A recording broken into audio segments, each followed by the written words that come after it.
Hello guys. मैं जितेंद्र आपका आपके यूट्यूब चैनल पे स्वागत करता हूं और आशा करता हूं कि आप सभी लोग अच्छे होंगे और एकदम स्वस्थ होंगे। तो आज की जो हमारी क्लास है वो है मैथ पेडागोजी पार्ट नंबर 2, जिसका हम सभी को इंतजार था। हम सभी का मतलब आप सभी को इंतजार था पार्ट नंबर 2 पे। याद रखना, तो आज का जो हमारा सेशन रहेगा वो क्या रहेगा, मैथ पेडागोजी पार्ट 2। तो हम लोग पार्ट 1 के बारे में पढ़ चुके हैं। अब जो पढ़ेंगे वो पार्ट 2 के बारे में पढ़ेंगे।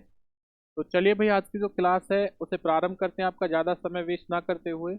और जितने भी मेरे भाई इस चैनल के साथ जुड़ रहे हैं वो सभी सभी चैनल को शेयर कर दीजिए और याद रखना सब्सक्राइब कर लीजिए। तो आज की क्लास को प्रारंभ करते हैं और आज जो हम पढ़ेंगे वो टाइप नंबर 7। इससे पहले हम टाइप नंबर 6 के बारे में पढ़ चुके हैं मैथ के अंदर। आज हम लोग पढ़ेंगे 10 ग्राम के बारे में। यानी कि 10, तो ये ग्राम है, ये क्या होता है इस चीज़ के बारे में याद रखना। तो अगर मैं 10 ग्राम की बात करता हूँ, थोड़ा हम मिस्टेक हो गया है, 10 ग्रीन लिख दिया है। ये क्या रहेगा, ग्राम रहेगा मेरे भाइयों, क्या रहेगा, ग्राम, 10 ग्राम। देखो 10 ग्राम जो है ये है क्या और किस तरीके से हमारे एग्जाम में क्वेश्चन पूछे जाएंगे, हम एक एक करके सब चीज़ के बारे में जान। तो जो 10 ग्राम है, इसका जो आविष्कार है वो किस देश में हुआ था, चीन के अंदर हुआ था। और 10 ग्राम देखने में कैसा होता है, तो एक पिक्चर या इमेज आपके सामने बनी हुई है, इसे कहा जाता है 10 ग्राम। अब देखिए, इसमें जियोमेट्रिकल शेप्स की जानकारी दी जाती है पिक्चर के माध्यम से। यानी कि जो पिक्चर होती है, यानी कि जो इमेज बनी हुई है, देखिए इसमें क्या है, जैसे ये बना हुआ है, ये क्या है, एक त्रिभुज बना हुआ है। तो इस तरीके से बच्चों को शेप के बारे में बताया जाता है। तो शेप कौन सी होती है, जियोमेट्रिकल शेप के बारे में। सेकंड पॉइंट क्या है, इसमें बच्चा पहेलियों, क्विज तथा खेल के माध्यम से सीखता है। बच्चा क्या करता है कि इसके अंदर बच्चे के सामने क्विज दे दिया जाता है कि ये बताइए भाई कि चौथे नंबर पर जो है वो क्या है, वो स्क्वायर है, राइट एंगल है, क्या है, ट्रायंगल है, क्या है, ये बताइए। फोर्थ नंबर पे क्या है, तो बच्चा यहाँ पे दिमाग लगाएगा, सोचेगा, समझेगा, वो तब बताएगा कि क्या है, ये ट्रायंगल है। तो इस तरीके से बच्चा जो होता है वो क्या करता है, वो पहेलियों के माध्यम से क्या करता है, वो चीजों को जानता है, खेल के माध्यम से चीजों को सीखता है। इसमें 7 ज्योमेट्रिकल फिगर होते हैं। देखो 7 इसमें क्या होते हैं, ज्योमेट्रिकल फिगर होते हैं, 1 2 3 4 5 6 और 7। इसमें क्या है, जिसमें से 5 त्रिभुज होते हैं। तो एक त्रिभुज ये हो गया, 2 3 4 5। तो पहला नंबर का, फोर्थ नंबर, फिफ्थ, सिक्स और सेवन, टिप क्या हो गए, 5 तो हमारे त्रिभुज हो गए इसमें। एक इसमें वर्ग हो गया। अब वर्ग कौन सा होगा इसके बारे में जानिए। अगर मैं वर्ग की बात करता हूँ, स्क्वायर कौन सा हो गया, ये है एक स्क्वायर, ये वाला, ये क्या हो गया, एक स्क्वायर हो गया। उसके बाद में एक समांतर चतुर्भुज पोलोग्राम होता है। यानी कि समांतर चतुर्भुज पोलोग्राम कौन सा होगा, ये वाला। तो देखिए इसी के माध्यम से बच्चे ने किस किस चीज के बारे में जाना है। आपसे एग्जाम में सीधा क्वेश्चन आता है कि 10 ग्राम के माध्यम से, जो 10 ग्राम होता है इसके माध्यम से, या इस फिगर के अंदर त्रिभुजों की संख्या कितनी होती है। तो याद रखना मेरे भाइयों, 5 होती है। वर्ग यानी स्क्वायर की जो मात्रा होती है, संख्या होती है, वो कितनी होती है, 1 होती है। या समांतर चतुर्भुज की जो संख्या होती है वो कितनी होती है, 1 होती है। यानी पोलोग्राम जो होता है वो कितना होता है, 1 होता है। तो हमने जाना 10 ग्राम के बारे में कि 10 ग्राम का जो आविष्कार है वो चीन के अंदर हुआ था। इससे किस चीज के बारे में जानते हैं, इससे जियोमेट्रिकल जो शेप्स होती हैं इनके बारे में जाना जाता है। बच्चे से पहेली पूछी जाती हैं और बच्चों को खेल के माध्यम से चीजें सिखाई जाती हैं। तो चलिए भाई, इसी तरीके से संपूर्ण जानकारी के लिए वीडियो को क्या है, शेयर कर दीजिए और चैनल को सब्सक्राइब कर ले जितने भाई नए जुड़े हुए हैं। और अगर किसी भी भाई को नोट्स चाहिए, इसी प्रकार की पीडीएफ चाहिए, तो वो बच्चा या तो हमारे टेलीग्राम ग्रुप के साथ जुड़ सकता है, जिस टेलीग्राम ग्रुप का नाम क्या है, जीत मंत्रा है। या वह बच्चा इस फोन नंबर पर व्हाट्सअप कर सकता है,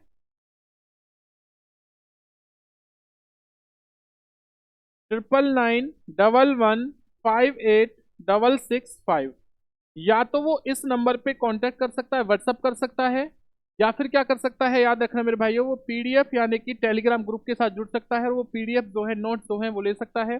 चाहे वो हिंदी पेडागोजी की बात हो, मैथ पेडागोजी की बात हो, सीडीपी की बात हो, यानी कि किसी भी सब्जेक्ट की अगर पेडागोजी चाहिए, या सीटेट एग्जाम, चाहे सीटेट का जो एग्जाम है लेवल फर्स्ट हो या सीटेट एग्जाम लेवल जो सेकंड हो, वो बच्चा सीधा क्या है, व्हाट्सअप कर सकता है, हमारे टेलीग्राम ग्रुप के साथ जुड़ सकता है। व्हाट्सअप करेगा तो उससे जो नोट्स है वो प्रोवाइड हो जाएंगे। तो चलिए आगे बढ़ते हैं, एक एक चीज को बारीकी से जानेंगे भाई। अब पढ़ेंगे डीन्स ब्लॉक के बारे में कि डीन्स जो ब्लॉक होते हैं वो क्या होता है। ये क्या है, टाइप नंबर 8, यानी कि 6 पहले पढ़ चुके हैं।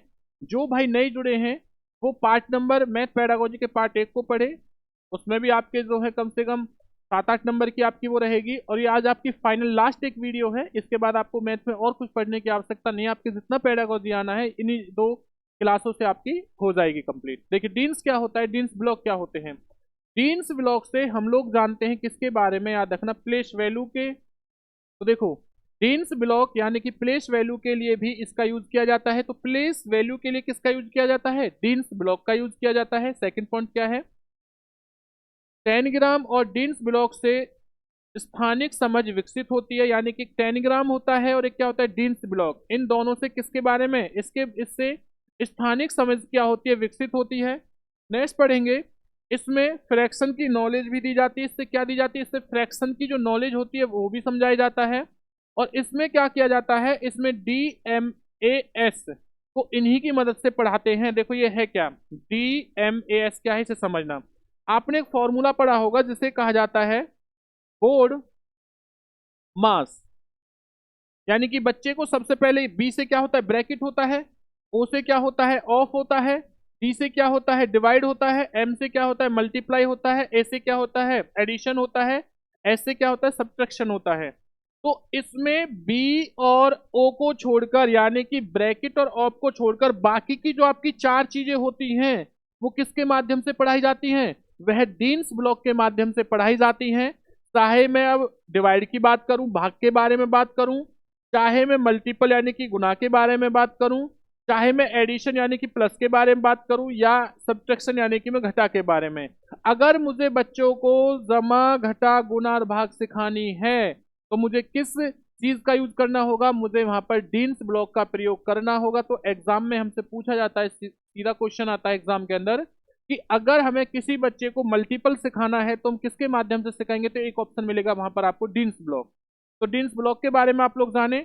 इससे किसी भी प्लेस वैल्यू के बारे में भी जानते हैं। प्लेस वैल्यू क्या होती है वो चीज हम सबको पता है, जो भी हमारा स्थानीय मान होता है उसे प्लेस वैल्यू कहा जाता है, याद रखना।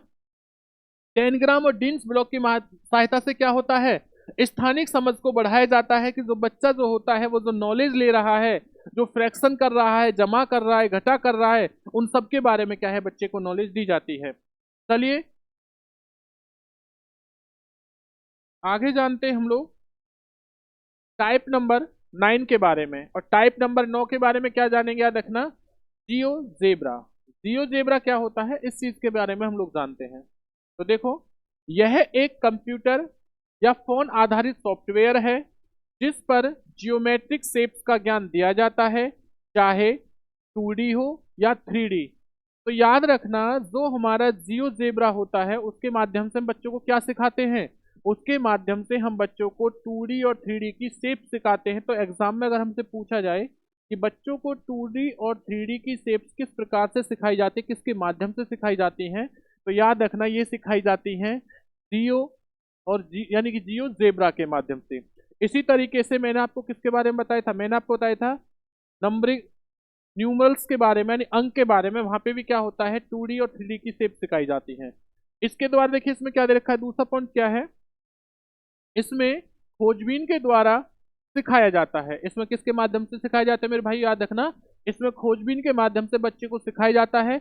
बच्चे के सामने कुछ चीजें दे दी जाती हैं, अब बच्चा क्या करता है कि उन्हें चीजों को धीरे धीरे करके क्या है, सीखना प्रारंभ करता है। ये क्या होता है, ये होता है हमारा, याद रखना, जियो जेब्रा होता है। अब हम लोग पढ़ेंगे इसके बाद में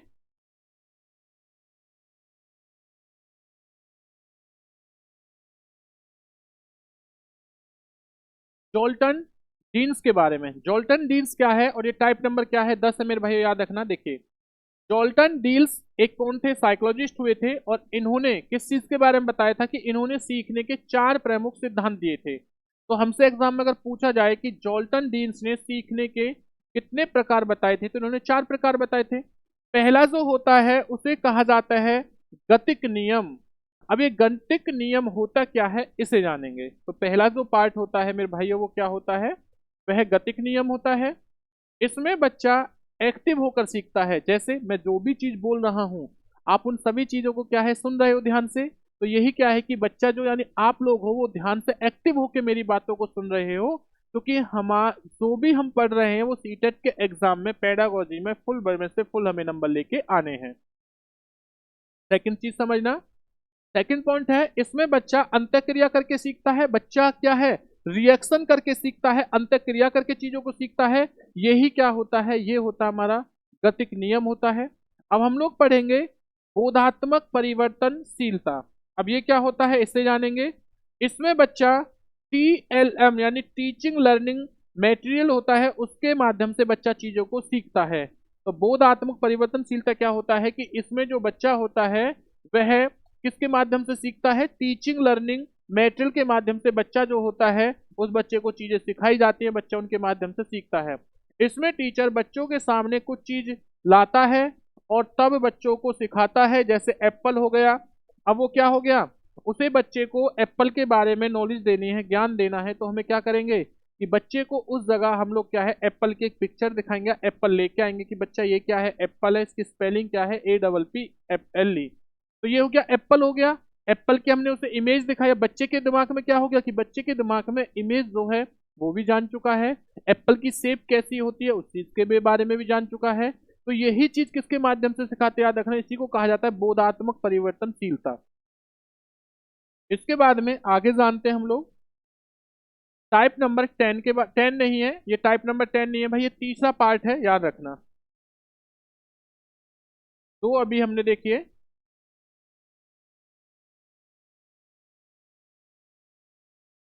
जो हमने टाइप नंबर 10 का यानी कि जो हमारा जॉल्टन डीन्स के आधार पर था उसी का क्या है पार्ट नंबर 2 है, यानी कि 2 हम पढ़ चुके हैं, तीसरा होगा और उस पर इसलिए 10 नंबर टाइप नंबर 10 ही लिख रखा है। ये तीसरा पार्ट है जॉल्टन के अनुसार, वो है गणित परिवर्तनशीलता। इसमें क्या होता है याद रखना, इसमें बच्चा को गणित को लिखा लिखते समय बच्चा सॉरी सिखाते समय उसके आसपास से जुड़ी हुई चीजों के उदाहरण देने होते हैं। तो बच्चा होगा उस बच्चे को क्या है कि हमें वो एग्जाम्पल देने होंगे गणित सिखाते समय, जो बच्चे के आसपास की चीजें रहेंगी उन्हीं के माध्यम से बच्चे को क्या है ज्ञान देना होगा। वो चीज कुछ भी हो सकती है, जैसे सपोज कीजिए बच्चा चॉकलेट खा रहा है, बच्चा खाना खा रहा है, या बच्चा कोई और एक्टिविटीज कर रहा है। अब बच्चे से बोल दिया जाए कि आप लोग चॉकलेट खा रहे हो, आपकी जो माता जी हैं वो चॉकलेट 2 लेके आई हैं और आपके पिताजी जो चॉकलेट हैं वो 3 लेके आए हैं, तो टोटल चॉकलेट आपके पास कितनी हो जाएंगी। तो बच्चा बताएगा 5 चॉकलेट हो जाएंगी। तो जो 5 चॉकलेट यानी बच्चे ने काउंटिंग सीखी, भाई 5 हो गया। या वो कह दे कि अगर आपके पास 10 चॉकलेट हैं और अपने छोटे भाई को आपने उनमें से 3 चॉकलेट दे दी, तो आपके पास कितना बचा, तो बच्चा काउंट करके बताएगा 7 बचा। अब बच्चे ने क्या कर लिया, बच्चे ने उन 7 चॉकलेटों के बारे में जो बताया उसने सब्सट्रैक्शन को सीख रहा है, कहीं ना कहीं वो क्या है कि हमने उससे दैनिक जीवन के जो भी उसके आसपास की चीजें थी उन्हीं से उन क्या है जुड़ा हुआ एग्जाम्पल दिया था। चलिए भाई आगे पढ़ते हैं, जो चौथा पॉइंट है वो क्या होता है, इस के बारे में जानते हैं मेरे भाइयों। रचनात्मक नियम। रचनात्मक नियम क्या है, इसमें बच्चा अपने अनुभव के द्वारा चीजों को सीखता है, यानी कि बच्चे का जो भी अनुभव है, बच्चे ने जो भी ज्ञान लिया है, अब उस ज्ञान के माध्यम से ही बच्चा क्या है चीजों को सीखना प्रारंभ कर देता है। आगे इसी के साथ हम लोग जानेंगे, याद रखना, स्थानीय मन मान हो गए, स्थानीय मान की संकल्पनाओं के शिक्षण के लिए याद रखना इसका प्रयोग किया जाता है मेरे भाई। अब पढ़ेंगे टाइप नंबर 11 के बारे में। टाइप नंबर 11 क्या है, एग्जाम में क्वेश्चन आता है, याद रखना। और जो भी बच्चे नए इस चैनल के साथ जुड़े हैं वह चैनल को सब्सक्राइब कर लीजिए, और इसी प्रकार की PDF पाने के लिए या तो आप टेलीग्राम ग्रुप में जुड़ सकते हो, जिस टेलीग्राम ग्रुप का नाम क्या है, जीत मंत्रा है टेलीग्राम ग्रुप। या आप लोग नोट्स पाने के लिए सीधा व्हाट्सअप कर सकते हो, और व्हाट्सअप के लिए जो नंबर रहेगा, व्हाट्सअप नंबर वो क्या है, 9911586665। आप लोग सीधे यहाँ पे व्हाट्सअप भी कर सकते हो, आप मैसेज कर सकते हो, कॉल कर सकते हो, प्लस में आप टेलीग्राम ग्रुप के साथ भी जुड़ सकते हो। तो आप इनके माध्यम से चीजों को क्या है इस प्रकार के जो पीडीएफ है नोट्स उन्हें प्राप्त कर सकते हो मेरे भाइयों, याद रखना। चलिए आगे बढ़ते हैं। अब देखिए एक क्या है, एक्जिम क्या होता है इसे पढ़ेंगे, यानी अभिग्रहित। अभिग्रहित क्या होता है, एक्जिम क्या होता है इसे जानते हैं। इसमें स्टेटमेंट हमेशा सच होती है, जैसे स्टेटमेंट सच क्या होगी, इसमें आने की जो स्टेटमेंट रहेगी वो कैसी रहेगी, वो इस प्रकार के से मैंने कहा जैसे कि भाई 3+3 7 होते हैं। अब मैंने स्टेटमेंट दे दी 3+3 कितने होते हैं, 7 होते हैं। तो आप अब इस चीज के ऊपर मेरे द्वारा कही गई हर किसी बात को क्या मानोगे, सत्य मानोगे। क्यों कि भाई सर बोल रहे हैं तो 3+3 जो होते हैं वो 7 होते हैं। तो इसी को क्या कहा जाता है, याद रखना, इसी को कहा जाता है एक्ज्यूम कहा जाता है, इसी को क्या कहा जाता है, अभिग्रहित कहा जाता है। अगर अब इस स्टेटमेंट के अंदर अब आप मुझसे सच प्रूफ नहीं मांगोगे कि सर 3+3 7 क्यों होता है, तो जहां पर आप प्रूफ ना मांगे, सिर्फ ओनली मेरे द्वारा कही गई बातों को सत्य माने, तो वही क्या होता है, देखना अभिग्रहित कहलाता है। सेकंड होता है अनुमान, यानी कि कंजक्शन क्या होता है, इस चीज के बारे में जानेंगे हम लोग, ध्यान देना। अगर मैं इसकी बात करता हूं तो इसमें स्टेटमेंट में प्रूफ देना होता है, सही भी हो सकता है या गलत भी हो सकता है। अब आप मुझसे प्रूफ मांगोगे कि सर हमें प्रूफ करके दिखाइए कि 3+3 7 क्यों होते हैं, हमने तो 3+3 6 पढ़ा है। तो आपने अब जो मुझसे प्रूफ मांगा और मैं आपको प्रूफ दे रहा हूं, तो यही क्या होता है, देखना, इसे अनुमान कहा जाता है। और थर्ड जो होता है इसे थ्योरम कहा जाता है, प्रेमे कहा जाता है। इसमें क्या होता है, इसमें कंजक्शन यानी कि सॉरी, इसमें अनुमान को प्रूफ कर दिया जाता है, यानी कि अब क्या कर दिया, यहां पर आपने मुझसे प्रूफ मांगा और यहां पर जो मेरा प्रूफ रहेगा वो प्रूफ क्या हो जाएगा, मैं आपको प्रूफ दूंगा। यहां पर मेरे द्वारा कही गई सभी बातें सत्य हैं। इसमें आप डिमांड करेंगे कि सर हमें प्रूफ दीजिए कि आपने जो 3+3 बताया वो कैसे बताया है। और जो अंतिम होता है प्रेमिस जो होता है, इसमें क्या करोगे कि इसमें मैं आपको प्रूफ दिखाऊंगा कि भाई देखिए 3+3 6 है, लेकिन अगर मैं इसमें कुछ भी चीज आप प्लस कर सकते हो कि, लेकिन मैंने आपको दो तीन एग्जाम्पल दे दिए प्रूफ करने के लिए, 2 से 3 एग्जाम्पल दे दिए, तो यही क्या हो जाएगा, देखना ये हमारा प्रेम होता है। आई होप चीजें समझ में आई होंगी आप लोगों को। भाई आप लोग इतनी कंजूसी ना करें, वीडियो को शेयर और कमेंट्स और लाइक करना ना भूलें। तो चलिए आगे पढ़ते हैं, इसी के साथ हम पढ़ेंगे टाइप नंबर 12 के बारे में। और टाइप नंबर 12 में जो पढ़ेंगे वो क्या रहेगा, याद रखना, इसे कहा जाता है चौपड़। इसे क्या कहा जाता है, चौपड़ कहा जाता है, या इसी को टाइलिंग भी कहते हैं, इसी को टिसिलेशन कहते हैं। अब देखिए क्या होता है, इसमें 2D और 3D शेप्स की नॉलेज दी जाती है। इसमें क्या दी जाती है, इसमें 2D और 3D शेप्स की क्या दी जाती है, हमें नॉलेज दी जाती है इसमें। नेक्स्ट याद रखना, अब पढ़ेंगे हम लोग अबेकस, यानी कि गिनतारा। अबेकस को क्या बोलते हैं, हिंदी में गिनतारा बोलते हैं। इसमें बेसिक काउंटिंग, जोड़ घटाव, प्लेस वैल्यू, फेस वैल्यू, दृष्टि बाध्य बालकों के बारे में हमें जानकारी दी जाती है। आप कहोगे सर अबेकस के माध्यम से किस तरीके से दी जाती है, देखो चौपड़ में तो सिर्फ हम बच्चों को क्या सिखाते हैं, 2D और 3D की शेप्स के बारे में नॉलेज देते हैं। अबेकस में क्या करते हैं, चाहे वो बेसिक काउंटिंग फिगर हो, यानी कि नंबरिंग गिनती हो आपकी, चाहे जोड़ हो, घटाव हो, प्लेस वैल्यू हो, फेस वैल्यू हो, दृष्टि बाध्य यानी कि जो बच्चे देख भी नहीं सकते, उन बच्चों के लिए हम क्या होता है, हम यानी कि गिनतारा के माध्यम से बच्चों को चीजें सिखाते हैं, अबेकस के माध्यम से सिखाते हैं। वो कैसे सिखाते हैं इसे समझिए। अब ये जरूरी नहीं है कि जो बच्चा नहीं देख सकता, आप कहोगे सर जो बच्चा देख नहीं सकता वो बच्चा कैसे अबेकस के माध्यम से सीख सकता है। भाई उसमें अबेकस जो होता है, थोड़ा समझना, वो कैसा बना होता है, अबेकस होता है इस तरीके से, एक लकड़ी का बना होता है और उसमें इस तरीके से कुछ लाइनें होती हैं, डंडे होते हैं। अब उन डंडों के ऊपर अबेकस के अंदर इस तरीके से कुछ गोलियां होती हैं।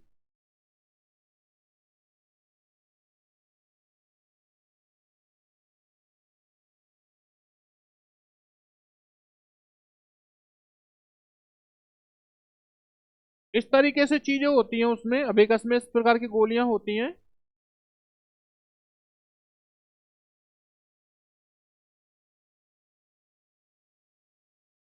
तो अब बच्चा अगर देख नहीं सकता, कम से कम छू तो सकता है। अब वो छू सकता है तो हर गोली के बारे में छुएगा भाई। इस वाले जो डंडी है इसमें कितनी है वो फील कर सकता है टच कर करके, तो इसमें 3 है, इसमें 3 है, इसमें 4 है। अब बच्चा क्या है कि इनके माध्यम से तो काउंटिंग सीख सकता है, तोड़ भी सीख सकता है, घटाव जो है सब्ट्रैक्शन वो भी सीख सकता है, प्लेस वैल्यू को भी सीख सकता है। कौन सीखता है? दृष्टि बाध्य बच्चों के लिए भी याद रखना गिनतारा का प्रयोग किया जाता है।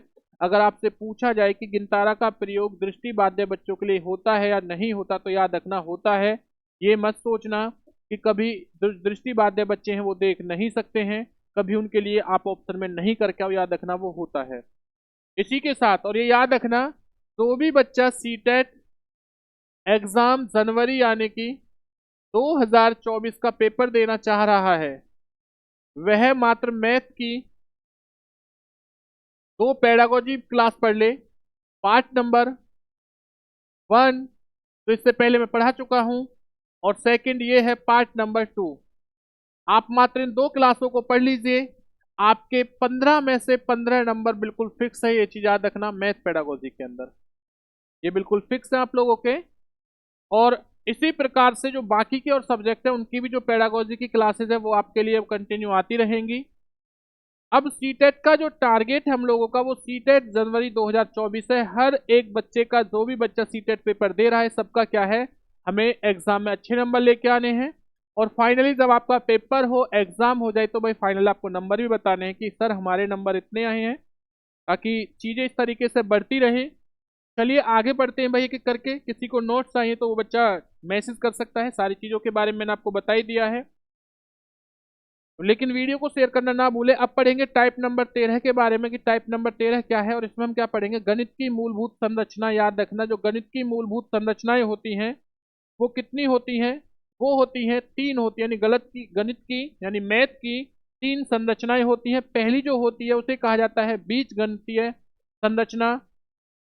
ये क्या होता है, याद रखना, बीज गणितीय संरचना के अंदर हम इसमें क्या होता है, इसमें हम बेसिक एल्जेब्रा चीजें आती हैं, जैसे जोड़, घटाव, जमा, गुना, भाग आदि, इनको सीखते हैं। किसके अंदर सीखते हैं?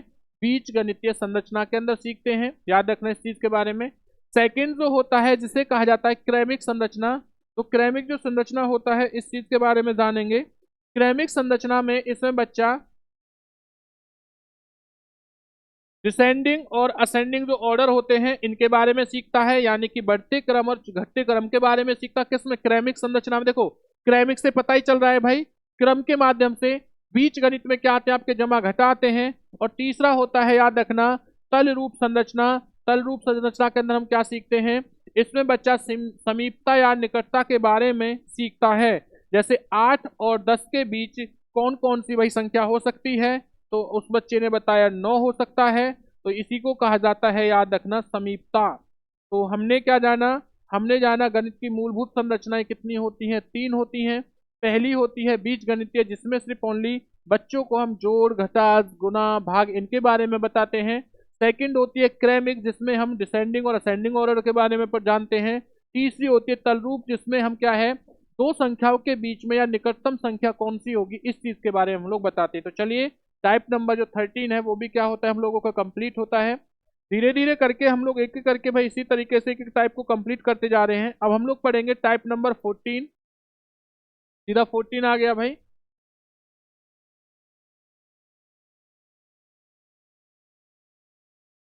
देख लेते हैं कोई टाइप आगे पीछे हो गया है क्या टाइप का। अच्छा 13 हम पढ़ चुके, 13 ही तो पढ़ा है भाई इससे पहले।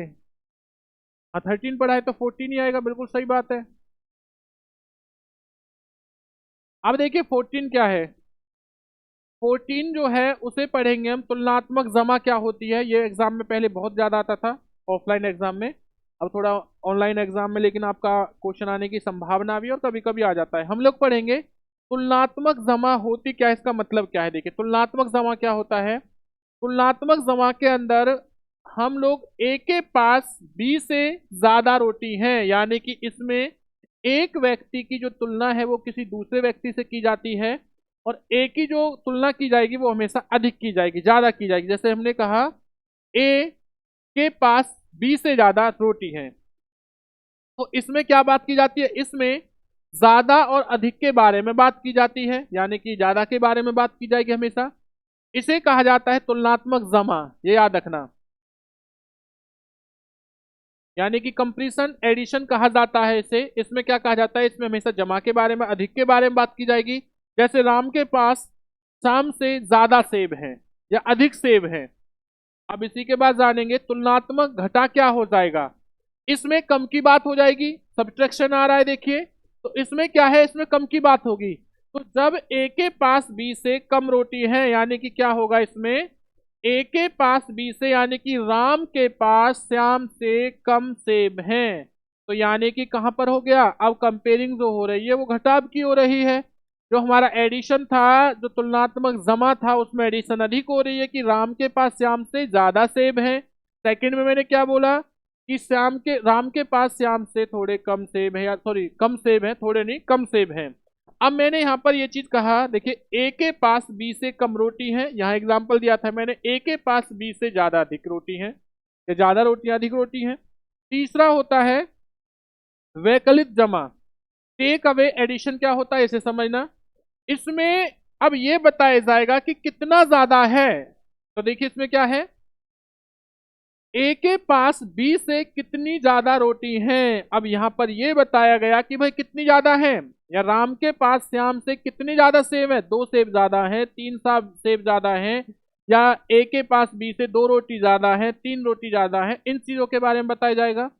इसी के बाद होता है, नेक्स्ट होता है वैकल्पिक घटा, यानी टेक अवे सब्ट्रैक्शन। इसमें क्या होता है, ए के पास बी से कितनी कम रोटी है, यानी कि जहां पर संख्या या तो अधिक के बारे में बताया जाए, भाई कितनी है। जब आपसे प्रॉपर एक नंबर पूछा जाए कि रोहन के पास सोहन से कितने सेब ज्यादा है, कितनी चॉकलेट ज्यादा है, तो आपने कहा जी 2 चॉकलेट ज्यादा है, तो वो क्या हो जाएगा, वो कहलाएगा टेक अवे एडिशन कहलाएगा। अगर सीधा क्वेश्चन आ जाए कि रोहन के पास सोहन से कितनी कम चॉकलेट है, या सॉरी कितनी कम नहीं, चॉकलेट कम है, बस ओनली चॉकलेट कम है, तो जो चॉकलेट कम की बात आएगी तो क्या हो जाएगा भाई, याद रखना कंप्रेशन सब्ट्रैक्शन हो जाएगा। अब इसी चीज के बारे में याद रखना। तो टाइप नंबर 14 जो है मेरे भाइयों, वो क्या होता है आपका, कंप्लीट होता है इसी के साथ में। अब हम लोग पढ़ेंगे टाइप नंबर 15 यानी कि 15 के बारे में। एक साइकोलॉजिस्ट हुए थे जिनका नाम था जीन प्याजे। अब जीन प्याजे के क्या विचार थे मैथमेटिक्स को लेके, इस चीज के बारे में हम लोग जानेंगे। तो देखिए जीन प्याजे के अनुसार सबसे पहले हमें यह पता होना चाहिए कि जीन प्याजे जो है वो किस देश के निवासी हैं। तो वो कहाँ के हैं भाई, वो हैं स्विट्जरलैंड के निवासी हैं। इस चीज के बारे में याद रखना। और इन्होंने कौन सा सिद्धांत दिया था, तो इन्होंने दिया था संज्ञानात्मक विकास का सिद्धांत। और इन्होंने संज्ञानात्मक विकास के सिद्धांत की कितनी अवस्थाएं बताई थी, 4 अवस्थाएं बताई थी। देखो इन्होंने क्या कहा था, मैथ में इनकी विचारधाराएं क्या थी, ये टॉपिक आपके मैं पढ़ा चुका हूं। आप लोग पूरे चैनल में जाके देख सकते हो, जितने भी टॉपिक आपके डाले हैं वो महत्वपूर्ण है। जीन प्याजे के अनुसार बच्चा सबसे पहले संख्याओं का संरक्षण यानी कि कंजर्वेशन करना सीखता है, उसके बाद लंबाई का संरक्षण, फिर वजन का, और अंत में वो वॉल्यूम यानी कि क्या हो जाएगा भाई, वॉल्यूम का कंजर्वेशन करना सीखता है। अब ये क्या कहना चाह रहा है, जीन प्याजे जी कहते हैं कि जो सबसे पहले बच्चा होता है वो नंबर के बारे में जानता है कि 1 क्या होता है, ये कौन सा नंबर है, 3 कौन सा नंबर है, 4 कौन सा नंबर है, यानी कि जो काउंटिंग है उनके बारे में जानेगा, उनका ज्ञान लेगा। उन्हें ज्ञान लेने के बाद में, ऑब्जर्वेशन करने के बाद, सीखने के बाद में वह किसी की लंबाई के बारे में जानेगा कि भाई लंबाई क्या होती है, फिर वह उसके वेट के बारे में जानेगा, भाई इसके अंदर वजन कितना है, वैल्यू कितनी है, फिर उसकी वॉल्यूम क्या है। वॉल्यूम का मतलब है कि उसके अंदर भाई ठीक है, अंत में वो क्या सीखता है, वॉल्यूम के बारे में सीखता है। सेकंड पॉइंट ये क्या कहते हैं जीन प्याजे, सेकंड पॉइंट कहते हैं मेरे भाई जीन प्याजे, याद रखना, ज्ञान यानी कि नॉलेज, ज्ञान के एरिया में कितना स्टेटमेंट, संख्याएं, तर्कसंगत गणितीय ज्ञान, लॉजिकल मैथमेटिक्स ज्ञान में आती हैं, क्योंकि संख्याएं वे संबंध हैं जिनकी रचना बच्चा मन से करता है। तो इनका मानना है कि जो बच्चा ज्ञान लेता है या जो नॉलेज लेता है, वह ज्ञान के एरिया के अंदर स्टेटमेंट ला के लेके आता है कि जो नंबर हैं वो सही है नहीं है, उन नंबरों की हेल्प से हम क्या करते हैं और क्या नहीं करते हैं। तो ये चीज याद रखना, नंबर हमें क्यों सीखने चाहिए, क्यों नहीं सीखने चाहिए, भविष्य में इनका काम है या नहीं है, इन सब की जो नॉलेज होती है, जो ज्ञान होती है, किसने कहा था, जीन प्याजे ने कहा था। कि इनकी जो रचना होती है वो बच्चा अपने मन में क्या करता रहता है, रचनाएं करता रहता है। थर्ड पॉइंट क्या है, जीन प्याजे ने कहा कि संख्या नंबर बच्चे के द्वारा वस्तुओं के बीच बनाए गए दो प्रकार के संबंधों का संश्लेषण है। जीन प्याजे कहते हैं कि जो ये नंबर होते हैं यह क्या है, ये बच्चों के द्वारा किन्हीं दो वस्तुओं के बीच में क्या बनाते रखते हैं, संश्लेषण बना के रखते हैं। यानी कहीं ना कहीं वह उस फर्क के बारे में बताते हैं, उन दोनों वस्तुओं की नॉलेज के बारे में बता रहे हैं कि उन दोनों में कंपेयरिंग क्या है क्या नहीं है। वो किसके माध्यम से सीखते हैं, वो नंबर के माध्यम से सीखते हैं। तो ये किसने कहा था, ये जीन प्याजे का मैथ के अंदर क्या था, याद रखना, प्रयोग था, या मैथ पर इनकी विचारधारा थी। ये लाइन सीधी आपको उठ के आपके एग्जाम में देखने को मिलेंगी। चलिए आगे पढ़ते हैं टाइप नंबर 16 के बारे में, 16 के बारे में, कि टाइप नंबर जो 16 है वो क्या है। इसमें हम लोग पढ़ेंगे, याद रखना, जॉर्ज पोलियो के बारे में, कि जॉर्ज पोलियो क्या है, याद रखना, एक साइकोलॉजिस्ट थे जॉर्ज पोलियो। इन्होंने कहा था, इन्होंने समस्या समाधान के लिए कितने स्टेप बताए हैं, 4 स्टेप बताए थे। इन्होंने समस्या समाधान के लिए 4 स्टेप बताए हैं। पहला जो स्टेप होता है वो समस्या को समझने के लिए, सेकंड जो होता है वो होता है योजना बनाने के लिए, प्लानिंग होती है, तीसरा होता है योजना का संचालन करने के लिए, फोर्थ होता है पुनः जांच करने के लिए, यानी कि फीडबैक लेने की, याद रखना, पुनः जांचना नहीं, फीडबैक भाई, फीडबैक। अब देखिए, जॉर्ज पोलियो नाम के एक साइकोलॉजिस्ट हुए थे, उन्होंने कहा था कि किसी भी समस्या को हम क्या है 4 स्टेप में क्लियर कर सकते हैं। पहले समस्या को समझने में, पहले प्रॉब्लम को, समस्या है उसे समझिए कि समस्या है क्या, ये समस्या किससे जुड़ी हुई है। और जब तक हम समस्या को नहीं समझेंगे तब तक हमें उसका कोई सॉल्यूशन ही नहीं मिलेगा। तो सबसे पहले समस्या को जानिए। जैसे हम लोग सीटेट का पेपर देंगे, तो पेपर में जब क्वेश्चन आता है, जब तक हम क्वेश्चन को ही नहीं पढ़ेंगे वो पूछ क्या रहा है, तब तक आंसर क्या देंगे। तो सबसे पहले हम लोग क्या करेंगे, क्वेश्चन को पढ़ेंगे। तो वो ही होता है अंडरस्टैंड द प्रॉब्लम, यानी कि समस्या को समझे, यानी कि समस्या है क्या। इसके बाद में जो सेकंड होती है, ये होती है योजना बनाना, प्लानिंग करना। अब भाई हमें प्लानिंग करना है कि अच्छा इसका ऑप्शन ये भी हो सकता है, सर ने हमें ये भी पढ़ाया है, अच्छा हम इस तरीके से भी इसका आंसर दे सकते हैं। जैसे कि एग्जांपल समझना, मैंने कहा भाई ये बताइए, जो 5 है इसे हम कितने तरीके से लिख सकते हैं। ये समस्या आ गई बच्चे के सामने। अब बच्चा क्या है, इस समस्या का समाधान के लिए क्या करेगा, बच्चा इस समस्या के समाधान के लिए बोलेगा कि 1+4 भी कर सकते हैं। यानी पहले बच्चे ने जाना कि 5 है क्या, क्वेश्चन कर क्या रहा है, पूछ क्या रहा है, इसके बारे में जाना। सेकंड उसने जाना कि 1+4 भी कर सकते हैं, 2+3 भी कर सकते हैं, और क्या कर सकते हैं भाई, और तो कुछ भी नहीं है, या इन्हें अपोजिट कर सकते हैं, बाकी यही तो होना है। अब हमने ये जाना कि हम 5 को इतने फैक्टर के माध्यम से 5 बना सकते हैं। तो हमने प्लानिंग कर ली दिमाग में कि भाई 1+4 भी हो सकता है और 2+3 भी हो सकता है। प्लानिंग होगी मेरी, योजना होगी। नेक्स्ट है योजना का संचालन, यानी कि इम्प्लीमेंटेशन करना, इम्प्लीमेंट करना, इम्प्लीमेंटेशन करना। इसका मतलब क्या होता है, इसका मतलब होता है कि मैं इसे लागू करूं या नहीं करूं, मैं इससे आंसर कौन सा आंसर दूं, 1+4 वाला दूं या 2+3 वाला दूं। अब ऑप्शन देखिए वो क्या करेगा। अब उसने अपने दिमाग में इन सारी प्लानिंग को क्या है वो अप्लाई करने के लिए, इंप्लीमेंटेशन करने के लिए चालू हो चुका है कि भाई मेरे पास दो ऑप्शन है, दो में से किसी एक को चुनना है। जैसे हम सीटेट में करते हैं भाई, बी भी हो सकता है, सी भी हो सकता है। तो आप अब क्या है अप्लाई करोगे, फिर आप आंसर देने से पहले आप उसे दोबारा ध्यान से, यार कहीं ऐसा तो नहीं है कि मैं ए सोच रहा हूं और ए कहीं गलत हो। दोबारा से हम लोग क्या करते हैं, दोबारा से हम लोग उस क्वेश्चन को पढ़ते हैं, चार इन दोनों ऑप्शनों को पढ़ेंगे, उसके बाद उसका आंसर देंगे। तो यही याद रखना, इसे कहते हैं पुनः जांच यानी कि फीडबैक। तो हमारा जॉर्ज पोलियो है, उन्होंने समस्या समाधान के कितने स्टेप बताए थे, 4 स्टेप बताए थे। अब हम लोग पढ़ेंगे, याद रखना, पैटर्न के बारे में कि पैटर्न क्या है। अब देखो पैटर्न के बारे में अगर मैं बात करता हूं, पैटर्न क्या होता है, तो इससे बच्चों में लॉजिकल थिंकिंग आती है। पैटर्न के माध्यम से बच्चा क्या करता है, तो बच्चा होता है वो लॉजिकली थिंकिंग इस चीज के बारे में सीखता है।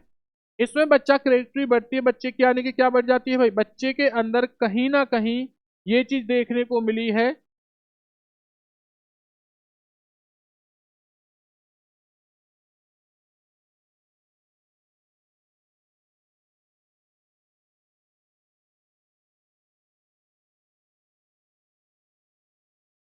कि बच्चों के अंदर क्रिएटिविटी बढ़ने को मिलते, सृजनात्मक चीजें बढ़ती हैं, और बच्चा क्या होता है, मेंटल एक्टिविटी से रिलेटेड होती है। मतलब क्या होता है, देखो समझो पैटर्न है क्या, इसे समझना।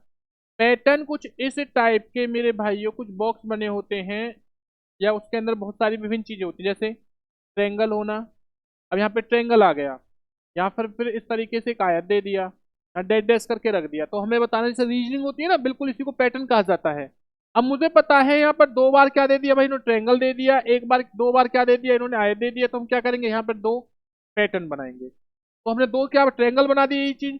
अब यहाँ पर सपोज करना कि भाई सितार आ रहा है, यहाँ पर भी सितार आ रहा है, यहाँ पर क्या आ रहा है, यहाँ पर त्रिभुज आ रहा है, दो त्रिभुज आ रहे हैं। यहाँ पर क्या आ गया, यहाँ पर फिर माइनस आ रहा है। तो बताइए कि यहाँ पर क्या आएगा। तो यहाँ पर क्या करेंगे, उन्हें पता है कि भैया फिर किससे रिपीटेशन हो जाएगा, किसका, फिर स्टार का रिपीटेशन हो जाएगा। तो यही चीजें होती है, और वो डॉट डॉट डॉट दो डॉट छोड़ने के बाद में यहाँ पर फिर ट्रायंगल दे देगा।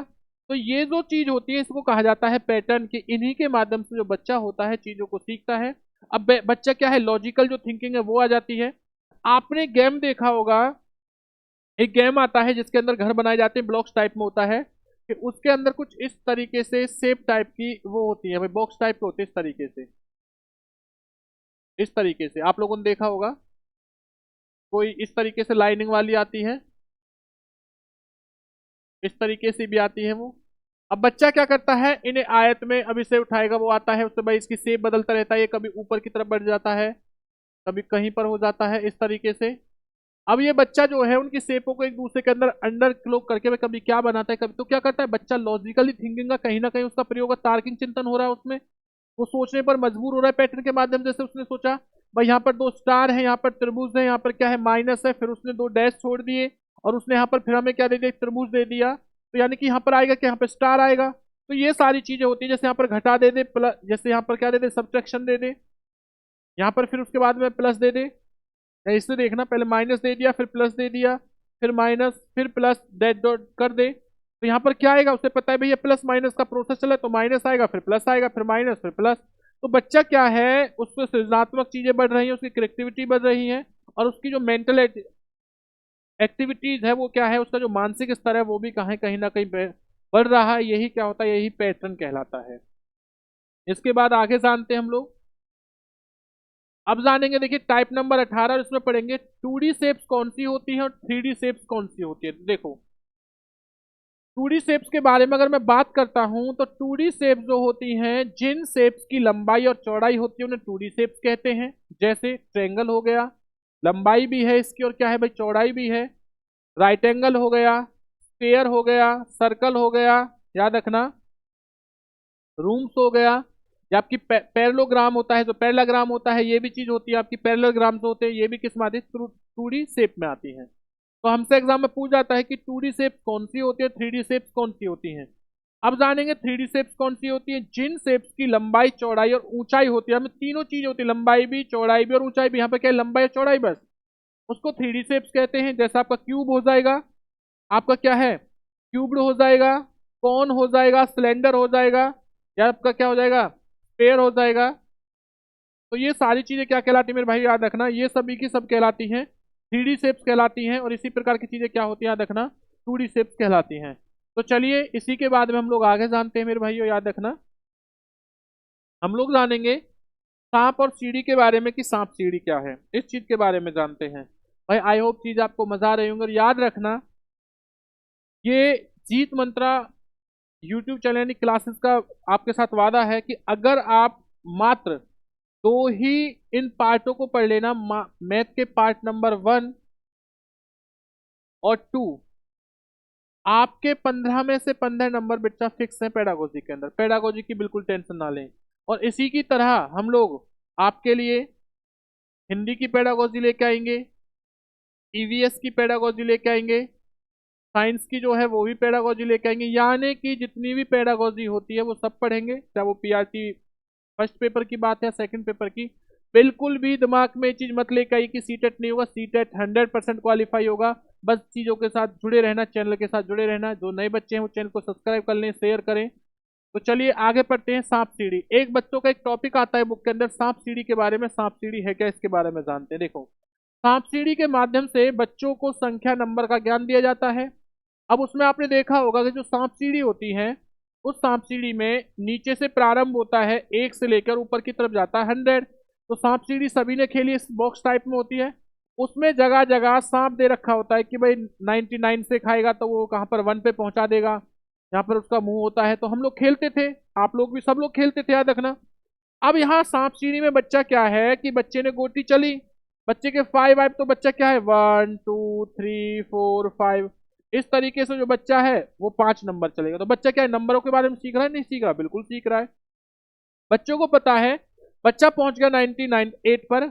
अब बच्चों को पता है कि भाई मुझे 100 ये गेम जीतने के लिए 2 चाहिए। अब बच्चे को पता है कि 1 नहीं आना चाहिए, क्योंकि अगर 1 पे आ गया तो मैं भाई दोबारा से 1 पे पहुंच जाऊंगा, 2 पे पहुंच जाऊंगा। तो बच्चा क्या कर रहा है, कहीं ना कहीं उन चीजों के बारे में जान भी रहा है, वो कम भी कर रहा है, यानी कि सब्ट्रैक्शन भी सीख रहा है, प्लस भी सीख रहा है, यानी कि सब्ट्रैक्शन और क्या है एडिशन, दोनों चीजें सीख रहा है। तो कहीं ना कहीं उसे नंबरिंग के ज्ञान, भाई ये 1 है, ये 2 है, 3 है, इस तरीके से वो सब 100 तक काउंटिंग भी सीखता है। तो इन सब का जो ज्ञान होता है वो बच्चे को किसके माध्यम से दिया जाता है, सांप सीढ़ी के माध्यम से दिया जाता है। आगे हम लोग पढ़ेंगे अंक यानी कि न्यूमरल के बारे में। इसमें मैं आपको पहले बता चुका हूं, देखो यह एक नाम है जो सिंबल या नंबर को दर्शाता है, ये पार्ट नंबर 1 में बता चुका हूं। सेकंड क्या है, हिंदू अमेरिक, सॉरी, जो नंबरल होते हैं याद रखना, हिंदू अरबिक जो नंबर होते हैं, जैसे डी हो गया, यानी कि 1 2 3 4 5, ये जितने भी नंबर होते हैं ये क्या होते हैं हमारे, ये हिंदू अरबिक नंबर होते हैं, याद रखना। एक इसी के माध्यम से प्लेस वैल्यू और यानी कि जो प्लेस वैल्यू होता है उनके बारे में जाता है, कॉन्सेप्ट को सीखा जाता है। और रोमन नंबर क्या होते हैं, एक तो इसमें क्या होता है याद रखना, न्यूमेरिक में 2 प्रकार के नंबर होते हैं, पहली तो होती है हिंदू और दूसरा होता है रोमन। रोमन में आपके मैथ वाले आते हैं, जैसे 5 कैसे लिखा जाता है, ऐसे लिखा जाता है, 3 कैसे लिखा जाता है, इस तरीके से लिखा जाता है, ये चीज याद रखना। किस में आते हैं, ये न्यूमरल यानी कि अंक के अंदर आते हैं। इसके बाद आगे पढ़ेंगे हम लोग। भाई अगर चीजें समझ में आ रही हो तो लाइक करते रहिए, कमेंट्स भी करते रहिए, और चैनल को सब्सक्राइब करना ना भूलें। चलिए हम लोग पढ़ेंगे अब टाइप नंबर यानी कि 21 के बारे में। एनसीएफ 2005 क्या कहता है, एनसीएफ के बारे में हम लोग पढ़ेंगे कि एनसीएफ 2005 ने क्या कहा था, याद रखना, मैथ पेडागोजी के अंदर इन्होंने कहा था, एनसीएफ ने कहा था 2005 के अनुसार, गणित शिक्षण का सक्रिय उद्देश्य संख्याओं के संबंधित कौशलों को विकसित करना और हायर समस्या समाधान का कौशल विकसित करना। यानी कि एनसीएफ 2005 का जो मानना है वो है कि जो सक्रिय उद्देश्य होता है, जो संख्याएं होती हैं उनके माध्यम से बच्चों के अंदर जो कौशल होते हैं उन्हें विकसित किया जाता है। उनकी जो समस्याएं सामने आती हैं उन समस्या को समाधान भी सिखाने का काम किसका होता है, वो मैथ का होता है। यानी कि हायर समस्या समाधान का कौशल भी विकसित किया जाता है, किसके द्वारा, मैथ के द्वारा। किसने कहा था, एनसीएफ 2005 ने मेरे भाइयों कहा था, इस चीज के बारे में याद रखना। इसी के साथ हम लोग पढ़ेंगे, देखिए दूसरा पॉइंट क्या है एनसीएफ 2005 का। एनसीएफ 2005 का जो वो है प्राइमरी स्कूल में चौपड़ अनुमान लगाना, ये चीज बता चुका हूं आपको। सम्मिति यानी सेम, यानी कि समेट्री, यानी गणित पाठ्यक्रम का क्या होता है, भाग होता है। यानी कि एनसीएफ 2005 का मानना है कि प्राइमरी स्कूल में जो चौपड़ होता है और जो सम्मिति होती है, ये दोनों के दोनों किसका भाग होता है, ये गणित पाठ्यक्रम का एक हिस्सा होता है, भाग होता है। एनसीएफ 2005 का तीसरा पॉइंट क्या है, प्राइमरी स्कूल में मैथ के शिक्षण के लिए एकीकृत उपागम को प्रयोग में लाना चाहिए। यानी कि याद रखना, प्राइमरी स्कूल के अंदर जो शिक्षण के लिए जो भी आप लोगों ने बच्चों के लिए जो भी चीज सिखाई है, यानी सिखाना चाहते हो मैथ के अंदर, वो कैसी हो, एकीकृत हो, याद रखना। इंटीग्रेट, यानी कि इसका मतलब है, इंटीग्रेट का मतलब क्या है, इसका मतलब होता है कि बच्चों से जुड़ी हुई होनी चाहिए। ऐसा ना हो कि पढ़ा आप कुछ और रहे हो, एग्जाम्पल किसी और का दे रहे हो, ऐसा नहीं होना चाहिए। एनसीएफ 2005 के बाद क्या कहा है, गणित सभी के लिए है, गणित शिक्षण को लिंग, जाति और कौशल के आधार पर भेदभाव से मुक्त करना होगा। यानी कि गणित जो है, चाहे वो फीमेल हो या मेल हो, सभी को समान रूप से सिखाई जानी चाहिए। नहीं है लड़के हैं तो भाई मैथ सिखाइए, लड़कियां हैं तो नहीं सिखाएंगे, ऐसा कुछ नहीं है। चाहे लड़के हो या लड़कियां, मेल हो या फीमेल, सबको क्या है, जो गणित है वो समान रूप से सिखाई जाएगी। नेक्स्ट बताया एनसीएफ 2005 का नेक्स्ट पॉइंट क्या है, एनसीएफ 2005 के अनुसार व्यवस्थान संबंधित समझ, यानी कि क्या होता है, स्पेटल, जो आपकी अंडरस्टैंडिंग को बढ़ावा, तार्किक चिंतन को बढ़ाना। यानी कि इनका मानना है एनसेप कि बच्चे की जितनी ज्यादा हो सके वो तार्किक चिंतन को बढ़ाइए, ताकि बच्चा जो है ज्यादा से ज्यादा अपनी चीजों को समझ सके, समस्याओं का समाधान कर सके। नेक्स्ट याद रखना, एनसीएफ 2005 के अनुसार क्या है, गणित की शिक्षा का मुख्य उद्देश्य बच्चे की गणितीयकरण की क्षमताओं का विकास करना होता है, यानी कि मैथमेटिक्स जो होती हैं इनके अंदर जितनी भी क्षमताएं होती हैं वो बच्चों की बढ़ सके, ये भी किसका काम था, ये कहा था एनसीएफ 2005 ने। तो 2005 एनसीएफ का जो मेन टारगेट था वो था कि बच्चों के लिए जो भी आप एग्जाम्पल दे रहे हो बच्चों की क्या है, जीवन से जुड़ा होना चाहिए। बच्चों को मेन टारगेट रखा है कि बच्चों को सिखाने के लिए आपके पास जितना ज़्यादा हो सके उतने ज़्यादा एग्जाम्पल का यूज़ कीजिए, चाहे मेल हो या फीमेल दोनों के लिए समान रूप से मैथ में कोई भी भेदभाव ना किया जाए। आपको बच्चों की तार्किक जो चिंतन है वो बढ़ानी चाहिए मैथ को लेकर, ताकि बच्चे के सामने अगर कोई भी समस्या है तो क्या है, बच्चा उन समस्याओं को क्या है आराम से क्या कर ले भाई, समाधान कर ले। इसके बाद हम लोग पढ़े, देखिए इन पॉइंटों को याद रखना, पेडागोजी में ये पॉइंट आपके सीधे पूछे जाते हैं, इस चीज के बारे में याद रखना। और इसके बाद में हम लास्ट पढ़ेंगे एनसीएफ 2000 के जो अंतिम जो पॉइंट है वो क्या है, एक कैलकुलेटर के उपयोग की अनुमति विद्यालय की सभी परीक्षाओं में देनी चाहिए। एनसीएफ 2005 का मतलब है यानी कि कैलकुलेटर जो होते हैं उनका उपयोग की अनुमति विद्यालय में दी जानी चाहिए। अब ये मत सोचना कि सीटेट का पेपर है और आप बोलने लगो कि सर ने तो पढ़ा रहे भाई, सर ने तो पढ़ाया है जी, हमें कहाँ जाना है, हमें भाई कैलकुलेटर, ऐसा नहीं है। उनका मानना है ताकि बच्चा कैलकुलेटर के माध्यम से चीजों को जल्दी जल्दी से जल्दी क्या है सॉल्यूशन कर सके, जैसे प्लस करना हो माइनस करना हो, ये बस जो चीज बोली है वो स्कूल के लिए बोली है ताकि बच्चे को कैलकुलेटर के माध्यम से क्या है चीजों को जल्दी से जल्दी चीजों को सीख सके, ये याद रखना। नेक्स्ट है एनसीएफ 2005, यानी कि जो टेक्नोलॉजी होती है प्रौद्योगिकी होती है गणित अन्वेषण में सहायता कर सकती है और छात्रों को संलग्न यानी व्यस्त करने में सहायता हो सकती है। यानी कि जो गणित होता है इसका मतलब होता है टेक्नोलॉजी जो होती है कि जो बच्चा होता है वह क्या है, वह चीज़ों को ज़्यादा से ज़्यादा खोज सके, बच्चा व्यस्त रह सके। बच्चा जितना ज़्यादा व्यस्त रहेगा, जितना चीज़ों को छानबीन करेगा, जितना खोजेगा, बच्चा उन चीज़ों को ज़्यादा ज़्यादा क्या है सीखेगा। तो चलिए आज की जो क्लास है यानी मैथ पेडागोजी आपकी कंप्लीट होती है। अब लोग हम हिंदी पेडागोजी के बारे में अगली जो क्लास होगी वो हमारी हिंदी पेडागोजी होगी। भाई वीडियो को शेयर करना, लाइक करना और कमेंट करना ना भूलें, याद रखना चैनल को सब्सक्राइब करना भी मत भूलिए। अगर आपको नोट्स चाहिए तो आप इस नंबर पर क्या है याद रखना, आप लोग मैसेज कर सकते हो, व्हाट्सअप कर सकते हो या हमारे टेलीग्राम ग्रुप के साथ जुड़ सकते हो। बाकी सारी चीज़ आपको डिस्क्रिप्शन में दे रखा है, आप वहां भी जाके चीज़ों के बारे में जान सकते हो। तो मिलते हैं अगली क्लास में। जय हिंद, जय भारत।